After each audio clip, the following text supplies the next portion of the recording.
À la une de l'actualité, ce séisme de magnitude 5 sur l'échelle de Richter qui a secoué la Martinique et Sainte-Lucie à 10h16 ce matin. Un tremblement de terre fortement ressenti au Lamentin et dans les communes du Sud. Adieu poignant, hommage populaire pour Séverine Lopa. La jeune femme décédée dans la nuit de dimanche à lundi dans un accident de la route sera veillée ce soir au Vauclin. Ses proches ont organisé une marche en fin d'après-midi pour appeler à davantage de prudence sur les routes. C'est sa première messe de l'Ascension en tant qu'archevêque de Martinique. Monseigneur Macaire était à l'église de Macouba aujourd'hui, l'occasion aussi de donner une confirmation à une quarantaine de jeunes devant des fidèles venus nombreux. Enfin, 3 jours pour se perfectionner et être à la pointe de la technologie dentaire. C'est ce qu'organise l'association odontologique de Martinique à l'hôtel Batelière.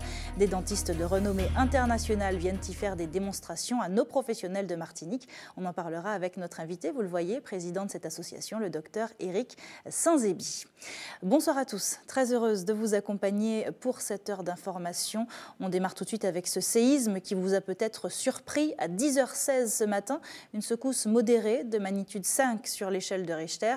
D'origine tectonique, son épicentre a été localisé à 69 km au sud-est de Sainte-Anne et à 53 km de profondeur. Il a été bien sûr ressenti dans le sud et dans le centre de l'île, mais également dans le nord un petit peu. Et vous, l'avez-vous ressenti? Avez-vous tremblé et plongé sous la table? Nous vous avons posé la question. Oui, je l'ai ressenti. J'ai même dit à mon mari, est-ce que c'est la terre qui tremble ou est-ce que c'est moi qui ai eu un petit vertige? J'ai rien senti du tout. J'ai rien ressenti. Non, j'en ai entendu parler sur Internet, mais non. Juste la porte de la salle de bain qui tremblait un peu. Juste comme ça. On a un peu flippé et après... Mais ça n'a pas duré longtemps. C'est juste le bâtiment qui a tremblé un petit peu et ça a fait un bruit. Et tout le monde a regardé un peu à droite et à gauche, mais sans plus, quoi. Et je vous propose maintenant d'écouter les explications de la directrice de l'Observatoire volcanologique et sismologique de Martinique. Elle répond à Julien Goudichaud. Ce qu'on voit, c'est un signal sismique qui est plat avant le séisme. Et hop, on voit arriver ici les ondes sismiques. Et donc la première des stations qui est touchée, évidemment, c'est celle de Sainte-Lucie. Et puis après, on voit les temps d'arrivée qui se décalent petit à petit. Toutes les personnes qui vont remplir des formulaires disant qu'ils ont ressenti le séisme, leurs témoignages se retrouvent représentés sur cette carte et ça nous aide beaucoup pour savoir dans quelle zone le séisme a été le mieux ressenti ou le plus ressenti. Donc là, il y a peu de témoignages pour les îles anglaises, mais on voit là-dessus, donc vous avez le séisme, c'est l'étoile rouge, vous voyez qu'en fait, Sainte-Lucie étant plus près, l'a ressenti davantage que la Martinique par exemple. Et vous voyez aussi que la Guadeloupe n'a pas dû le ressentir. Donc aujourd'hui, on a reçu 169 témoignages pour des séismes, pour ce séisme ressenti. Et si vous aussi vous voulez témoigner, n'hésitez pas à le faire sur le site www.franceséisme.fr. Des larmes et des souvenirs, c'est tout ce qu'il reste aux proches de Séverine Lopa. La jeune femme de 23 ans est décédée dans la nuit de dimanche à lundi dans un accident de voiture. Aujourd'hui, ses proches organisaient une marche blanche dans les rues du Vauclin, l'occasion de sensibiliser la population aux dangers de la route. Le reportage de Guy Raphaël René. Amis, connaissances, collègues de travail et proches, tous semblants ont pris le départ à la gare routière du Bourg pour manifester leur soutien à la famille. Ça nous fait prendre un peu de conscience. Donc sur les accidents de la route qu'il y a, nous sommes tous parents. Nous avons beaucoup de tristesse au cœur donc, pour la maman. C'est quand même touchant de voir ce qui se passe en ce moment. Et voilà quoi. On se sent mobilisé pour ce genre de choses-là. Vous la connaissiez bien? Pas spécialement, mais son frère, oui. C'était une bonne amie. On a vécu en enfance, toute notre enfance au bord de mer. Et franchement, c'est vraiment le courage qu'on prend pour l'accompagner. L'équipe avec la photo, vous passez devant. Et tous les autres, vous commencez à vous aligner tout le long, jusqu'à ce qu'on arrive près de la maison, d'accord? Une marche qui se dirige vers la maison familiale et au bout de laquelle une aide d'honneur a été mise en place pour le retour de Séverine Lopa chez ses parents. Nous avons pris l'initiative à plusieurs d'essayer d'organiser une marche en son hommage, en son honneur, afin qu'on puisse l'accompagner jusqu'à chez elle et pour sensibiliser les usagers de la route à ce genre d'événement, pour que tout le monde prenne conscience que la route, ce n'est pas un terrain de jeu et qu'il faut faire attention, redoubler de vigilance. Il faut faire attention sur la route. C'est le message qu'il faut retenir aujourd'hui. Personne n'est à l'abri. À ce jour, 11 décès liés à la route ont été recensés depuis le début de l'année. Ce soir, une veillée est prévue au domicile familial avant l'enterrement demain 16h au Vauclin.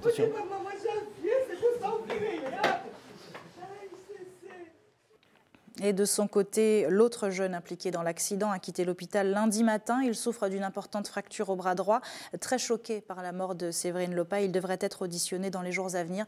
Si vous aussi, vous avez des informations concernant cet accident, n'hésitez pas à contacter la gendarmerie du Marin qui lance un appel à témoins au 05 96 741 844. Le numéro s'affiche sur vos écrans.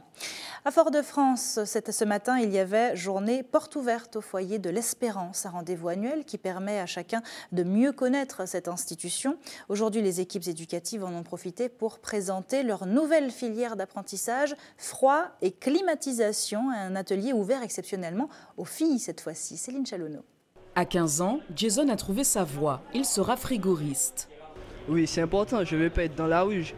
Et puis, comme il fait chaud sur ce pays-là, parce qu'il y aura du travail bien dedans. Les jeunes de cette filière sont encadrés par 2 enseignants spécialisés. Une formation adaptée au marché local. Objectif, permettre à ces apprentis de trouver un emploi rapidement. Mais s'ils le souhaitent, ils pourront aussi poursuivre leurs études. Il y a une énorme demande pour la production de froid, que ce soit de l'individuel chez le particulier jusqu'au professionnel pour la conservation des aliments dans les grandes surfaces.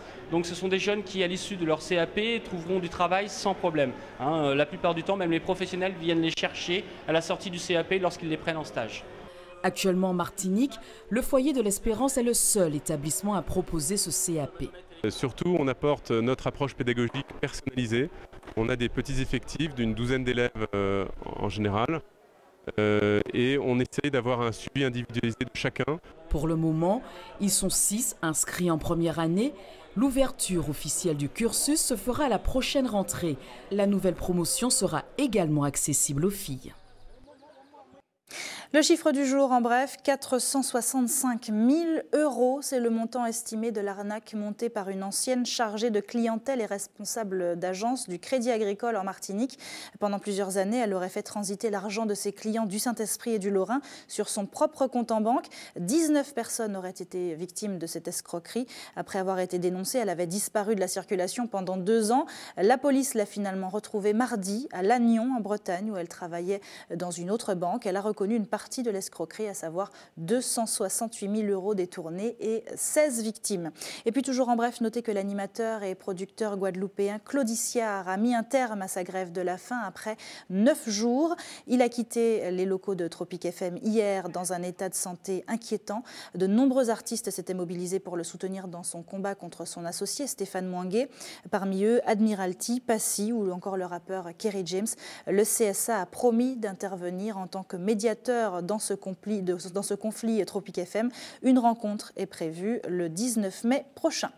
Au chapitre santé, 3 jours d'échanges, d'ateliers pratiques et de découverte de nouvelles techniques. Voilà l'objet du congrès organisé à l'hôtel Batelière et auquel participent des professionnels venus de Suisse, d'Israël, de Suède, Belgique ou encore du Brésil. Des chirurgiens de renommée internationale qui ont répondu à l'appel de l'association odontologique de Martinique, histoire de partager leur expertise avec leurs confrères. Myriam Boakoula. Sur ces images, la fixation d'un matériau composite sur dents dégradées. Et ensuite, vous prenez la main qui va servir à positionner l'inlay. Ici, la prothèse est collée, un procédé différent des techniques conventionnelles comme les couronnes ou les ponts. C'est bon, prenez les ultrasons pour voir. La démonstration est retransmise sur écran et réalisée par ce chirurgien dentiste spécialiste de la dentisterie conservatrice. Objectif aujourd'hui, initier les professionnels de l'île à cette méthode. Une technique qui a un coût. Le procédé est facturé 1 000 francs suisses chez ce spécialiste.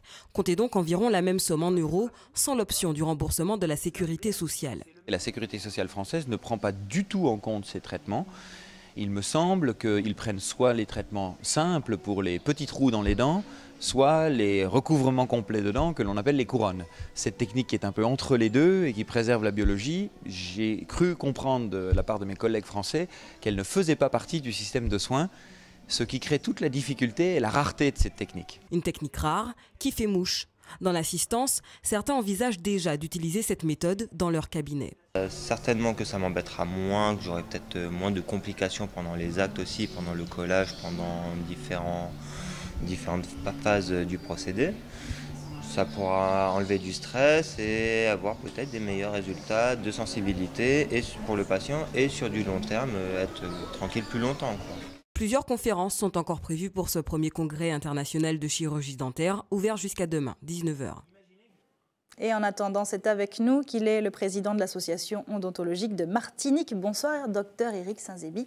Bonsoir, bonsoir aux téléspectateurs. Merci beaucoup d'être avec nous. Alors, c'est vous qui organisez cette rencontre internationale. On a vu qu'elle permet de découvrir des nouvelles techniques. On vient de le voir, des techniques de soins dentaires. Est-ce que c'est le seul objectif de cette rencontre ? L'objectif principal est, je crois, de permettre à nos confrères d'ouvrir le champ de leur connaissance par l'intermédiaire de procédés, de techniques et de conférences qui sont de niveau international. À l'heure actuelle, l'importance de nos connaissances a un turnover qui est tellement rapide qu'il faut tout le temps faire un effort vraiment important pour pouvoir se tenir au courant des nouvelles technologies. Notamment, l'apport du numérique dans nos cabinets devient vraiment quelque chose de très important. Est-ce que c'est difficile quand on est en Martinique d'être à la pointe de la technologie pour un dentiste ? C'est difficile, oui et non. C'est difficile parce qu'on n'a pas de faculté de chirurgie dentaire ici. Et en même temps, le développement des nouvelles technologies fait qu'on peut se mettre au courant de certaines technologies. Mais le problème est que ces technologies, voilà, il faut les apprendre. Il faut les apprendre, il faut avoir les commentaires, l'expertise et l'expérience de conférenciers internationaux ou alors de professeurs émérites qui nous donnent les directions à opter, c'est-à-dire qu'est-ce qu'il faut faire, qu'est-ce qu'il ne faut pas faire. Alors ces professeurs émérites, ces dentistes sont venus de partout dans le monde, hein, des experts internationaux bien reconnus, pour assister à ce congrès, pour participer à ce congrès. En quoi c'est important qu'il ait lieu chez nous, ce congrès ? Alors, ce congrès est important parce que, au-delà même du fait que ça permet à nos dentistes d'élever leur niveau et d'apporter des éléments nouveaux pour pouvoir augmenter la qualité de nos soins à notre population, il y a aussi un aspect non négligeable qui est que le tourisme de congrès international est une plus-value intéressante pour notre pays. Alors les dentistes sont des spécialistes dont beaucoup de monde se prive, hein, en France, en Martinique, dans le monde, même en général, faute de moyens souvent. Les soins dentaires, c'est vrai, coûtent cher et ne sont pas toujours bien remboursés, on l'a entendu tout à l'heure. Pourquoi les soins dentaires sont-ils si élevés ? Qu'est-ce qui coûte si cher dans le soin dentaire ? Écoutez, à l'heure actuelle, nous avons des plateaux techniques qui reviennent extrêmement chers parce qu'il faut s'équiper et être en accord avec un certain nombre de contraintes administratives et de règlements. Nous sommes relativement contrôlés sur certains éléments et étant donné que les investissements sont importants, donc forcément, il faut pouvoir amortir les investissements que nous faisons. Le deuxième problème qui se pose n'est pas en réalité le prix, mais la capacité de remboursement que nos instances offrent à nos patients. Donc, à l'heure actuelle, pour certains actes, les mutuelles font un certain nombre d'efforts, mais c'est le remboursement de base qui est fait par la sécurité sociale qui n'est pas suffisant pour les patients. Comme beaucoup de spécialistes, il faut aussi s'y prendre longtemps à l'avance pour un rendez-vous chez le dentiste. En Martinique, on a toujours un problème de désert médical dans le Nord notamment, ou un manque global de spécialistes, pas que des dentistes. Est-ce qu'on a assez de dentistes en Martinique ? En Martinique, on a suffisamment de dentistes, mais le problème, c'est la répartition. Et c'est vrai que ce matin, nous discutions avec un praticien qui travaille dans le Nord et qui nous disait qu'il était vraiment débordé, que le Nord pouvait accepter plusieurs dentistes et que ça ne posait aucun problème. Alors il y a un marché à prendre. Pourquoi personne n'y va ? Personne n'y va parce que, vous savez, avec le numerus clausus, il y a beaucoup d'étudiants qui réussissent en chirurgie dentaire, qui vont faire leurs études à Bordeaux et qui restent en France. On en a peu qui rentrent. Il y en a qui sont rentrés, c'est vrai, ces dernières années, mais nous attendons quand même qu'il y ait davantage de jeunes chirurgiens dentistes martiniquais qui rentrent et qui reviennent au pays. Malheureusement, il y a une partie de ces jeunes confrères qui restent en France pour diverses raisons. Et envisager quelques années d'études de dentiste en Martinique, c'est pas possible ? C'est une réponse qu'il faudrait poser à nos responsables politiques et gouvernementaux. Parce que la différence avec les études de médecine, c'est que les études dentaires nécessitent une infrastructure technique et technologique importante. Donc ça veut dire automatiquement des investissements importants. Merci beaucoup, Éric Saint-Zéby, d'avoir été avec nous. Il vous reste une journée de congrès. Oui, mais une journée où nos praticiens ont été vraiment époustouflés depuis hier par la qualité des intervenants et le congrès se déroule de façon merveilleuse. On vous souhaite que ça continue demain. Merci beaucoup d'avoir été avec nous. Restez avec nous sur ATV. Dans un instant, on verra comment se préparent les artistes lyriques de Musiciennes en Martinique. Un spectacle classique joué samedi à l'Atrium. Et puis on ira au quartier Mayol à Rivière-Pilote participer à une journée de détente et de convivialité entre voisins. Ce sera tout à l'heure dans votre JT des communes. Mais avant, émotion et recueillement dans toutes les églises de Martinique. L'heure était à la prière pour marquer la fête de l'Ascension. Dans la tradition catholique, elle célèbre la montée de Jésus vers les cieux après sa résurrection, un moment important du calendrier chrétien que Monseigneur Macaire a honoré en l'église de Makouba pour sa première messe d'Ascension en tant qu'archevêque. Il a également donné la confirmation à une quarantaine de jeunes, un véritable événement pour les fidèles du nord de l'île. Julien Goudichaud. Voici Jésus.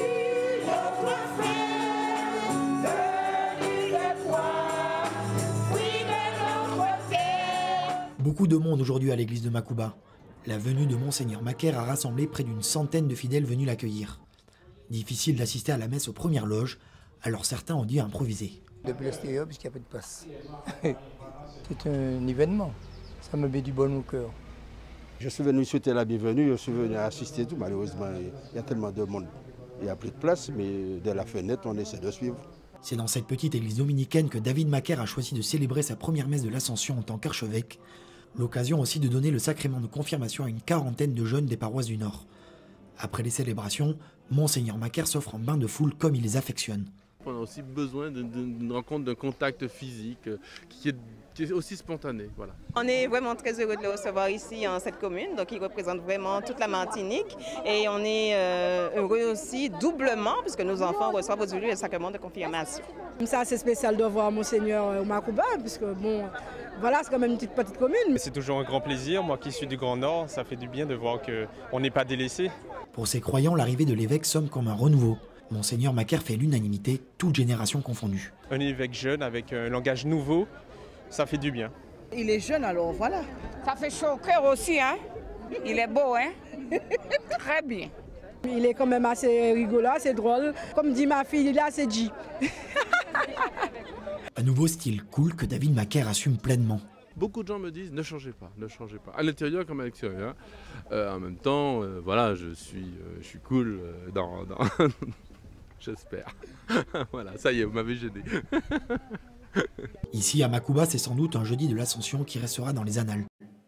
Du Grand Nord au Grand Sud, direction la Pointe-Marin à Sainte-Anne pour le Martinique Yole Festival. Un tour de chauffe pour les yoleurs et surtout un regain de dynamisme pour le tourisme. La recette semble prendre. À la mi-journée, près de 6000 personnes avaient envahi la plage contre à peine 3000 l'an dernier. Au programme, 3 courses de yole et un podium sur lequel ont défilé des pointures comme Jocelyne Béroir, Dédé Saint-Prix ou encore Paille. De quoi satisfaire tous les styles et toutes les générations. Ambiance avec Guy Raphaël René.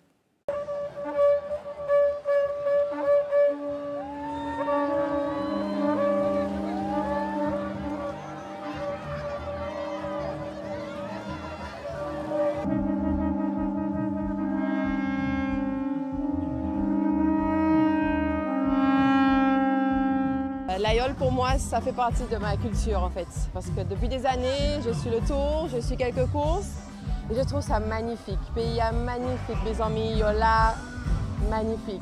La manifestation elle est bien organisée, l'ambiance est assez conviviale et voilà. On a été vraiment fascinés par ce sport, c'est un sport en fait, hein. C'est impressionnant.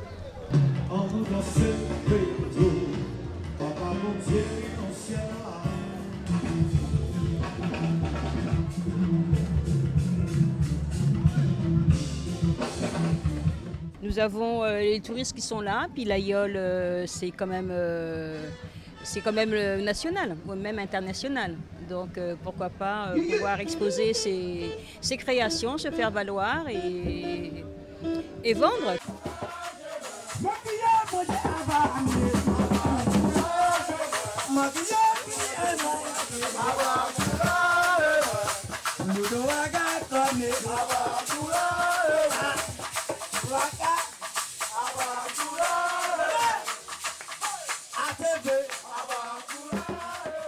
C'est aujourd'hui un rendez-vous qui est incontournable, qui est attendu tant par la population martiniquaise que par nos visiteurs touristes actuellement.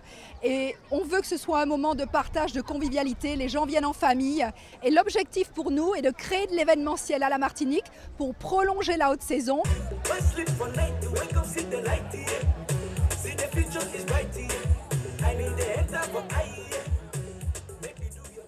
Voilà, belle ambiance pour un week-end prolongé à Sainte-Anne. Nous sommes jeudi, ce soir Terre d'Artistes revient avec la pianiste Lydia Jaradon et la soprane Coretta Jean-Alexis Moueza qui seront à l'affiche de Musiciennes en Martinique samedi à l'Atrium. On découvrira aussi le travail de la compagnie Caméléonite, une subtile rencontre entre une comédienne et une danseuse qui préparent leur spectacle sur le thème de l'esclavage au domaine de Font-Saint-Jacques. Tout un programme dont voici un extrait. Bambara, Yoruba. Impérissable, trajectoire marine. Cette pièce, donc, elle part des écrits de Fabienne Canor, Humus, et elle aborde cette thématique assez lourde qui est celle de l'esclavage. Ce sont donc des femmes qui ont sauté de ce bateau négrier.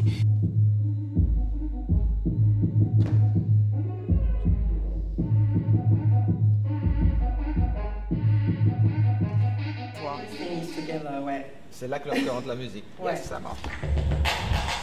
La rencontre qui se fait entre Marlène et moi, Marlène danseuse, chorégraphe, moi-même comédienne, c'est comment ces mots sont ouverts parce qu'il y a le corps, parce qu'il y a la rencontre entre le corps de Marlène, le mien parce qu'elle m'a emmenée aussi. Et c'est ça qui est beau dans notre aventure, c'est qu'elle m'a emmenée dans cette histoire de la danse, mais c'est d'abord des corps qui bougent en mouvement, comment le mot devient prétexte et comment on a régulièrement des rendez-vous comme ça entre son corps, ce que je dis, et puis nos corps qui font ensemble.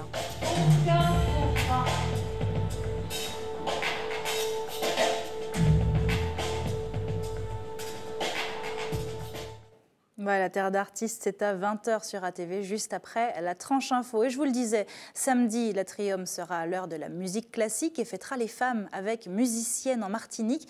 Une première édition chez nous, mais en Guadeloupe. Voilà 5 ans que le spectacle est présenté. Cette année, il est placé sous le signe de Paulette Nardal, première étudiante noire de la Sorbonne. La Martiniquaise faisait partie des précurseurs de la négritude. Elle avait aussi créé la chorale Joie de chanter, qui a récemment fêté ses 60 ans. Aujourd'hui, les plus belles voix lyriques de Guadeloupe et Martinique lui rendent hommage. Linda Kayarsi a assisté à leur répétition en Guadeloupe. Regardez.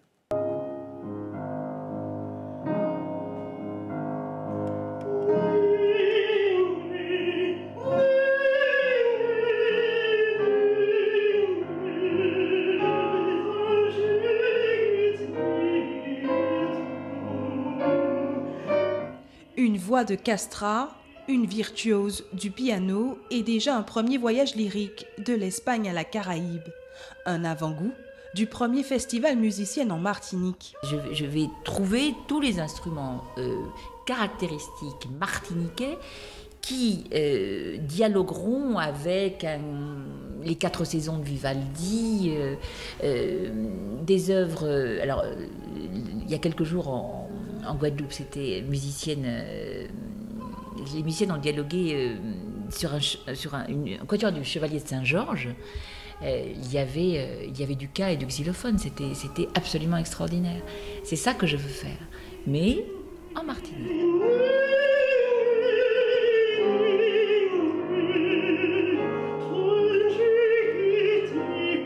Une symbiose de cultures caribéennes où métissage et créolité seront portés par les plus grandes voix lyriques antillaises.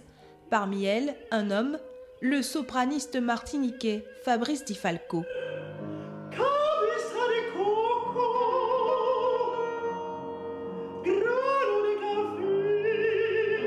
Je suis ravi de revenir sur mes terres.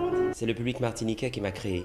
Le public martiniquais a été le premier public qui m'a donné la force et les racines afin de faire de moi ce que je suis devenu 22 ans plus tard.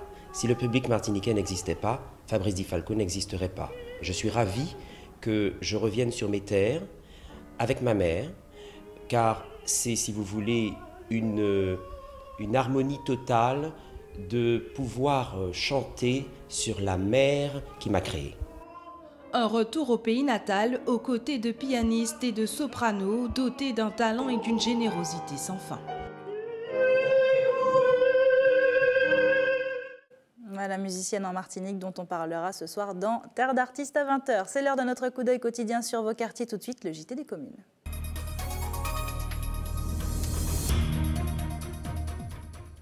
Le JT des communes qui commence à Rivière-Pilote, où le quartier Mayol se rassemble chaque année pour un pot du mois de mai, pour un moment de partage et d'échange. Un rendez-vous qui, depuis 20 ans, rapproche plus d'une centaine de riverains. À l'origine de ce pique-nique géant, l'actuel maire de la commune, Raymond Théodose, et quelques amis, quelques membres de sa famille. Un groupe qui profite de cette journée pour apprendre aux jeunes le sens du partage, de l'amitié et de la simplicité. Le reportage de nos correspondants Camille Joseph et Philippe Oligny. Cette rencontre du mois de mai au bord de la rivière Mayol est devenue un rendez-vous incontournable dans la vie des riverains, mais aussi des invités qui font le déplacement avec Fétou et Glacière. Celui-là, bon, il fait une grillade d'un cochon, il a fait un mouton, il a fait pâté un pot, il a fait des ignames, et c'est un partage, voilà.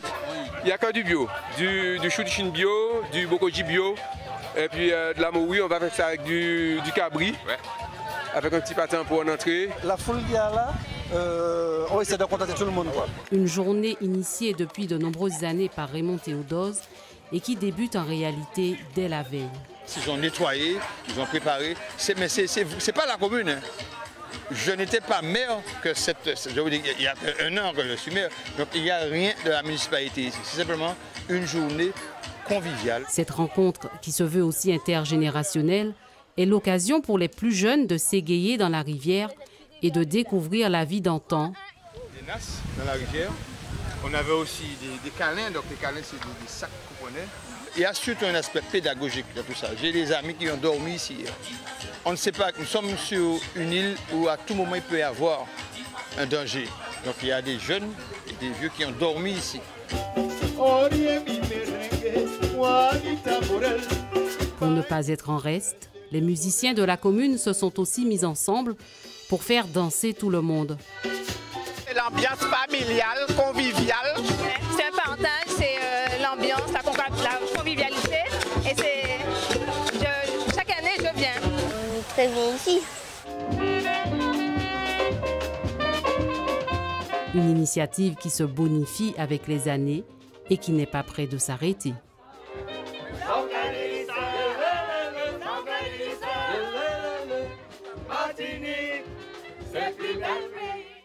Je suis tout à fait d'accord. Jeudi, férié égale week-end prolongé. Demain, les services de la mairie du Lamentin seront donc fermés. Ils rouvriront lundi aux horaires habituels. Les écoles, en revanche, seront ouvertes demain. La médiathèque et les cyberbases, quant à elles, seront fermées samedi. Attention à la qualité de l'air. Elle a été mauvaise aujourd'hui. Sa note 8 sur 10. Demain, il en sera de même. Alors surtout, n'abusez pas des exercices physiques, surtout si vous êtes sensible aux difficultés respiratoires. Enfin, un œil pour refermer cette page infopratique sur la carte de l'EFS. Demain, le camion de l'établissement français du sang sera stationné sur le parking de la Grande Récré de Bureau-Vallée à Cocotte à Ducos de 13h à 18h. Vous pouvez également vous rendre à la Maison du Don à la Ménard de 9h à 16h. On termine ce journal à Sainte-Marie. C'est là que vit un homme passionné par la nature, un homme un peu mystique qui a fait des objets naturels sa source d'inspiration. Avec quelques ossements de mammifères marins et du bois, il réalise des colliers et autres bijoux. Un art en harmonie avec son environnement, mais surtout avec ses croyances spirituelles. Hubert Bornil, Michelet François. En Cité l'Étoile Sainte-Marie, on parle nous d'un homme assez original, atypique, surtout attaché à la communication. On ne peut pas vous dire qu'il est artiste, ni peintre, ni sociologue. C'est M. Pavilla.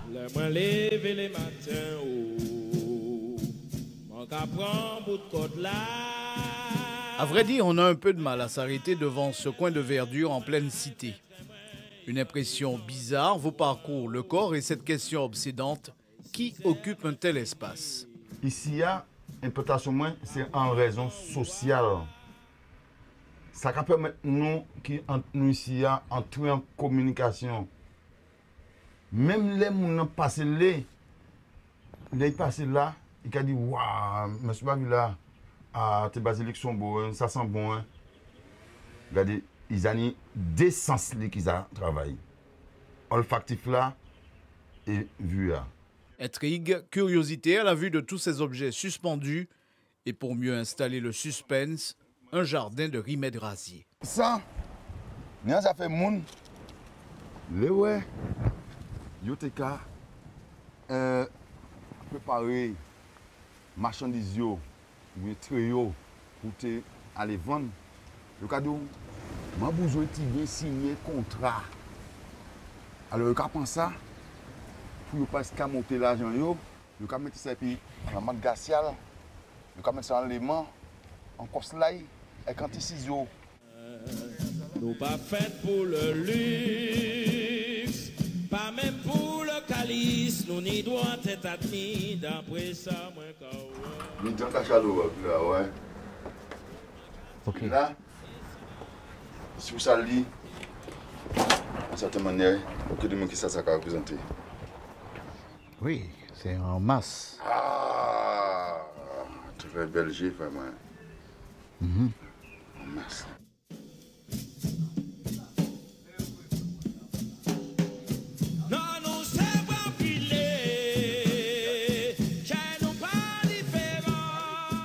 Là, nous, on salle à nuit, là. C'est ça la méditation. Le reste de moment avec certains hauteurs, nous assise, nous alimenter l'ensemble, et puis nous comptons en méditation. Question de feeling, très rapidement les incertitudes s'effacent. On est tout de suite séduit par la profondeur d'esprit du monsieur en se laissant porter par la magie du langage. Côté pour tendre pour comprendre. C'est un homme qui peut être là appuyé pour servir en cause première. Parole là, tu as dit nous, aimez-vous les uns les autres comme moi je vous ai aimé. Soyez bons. Donnez à ceux qui n'en ont pas. Portez secours à ceux qui en ont besoin. Et ce que tu feras te sera rendu au centuple.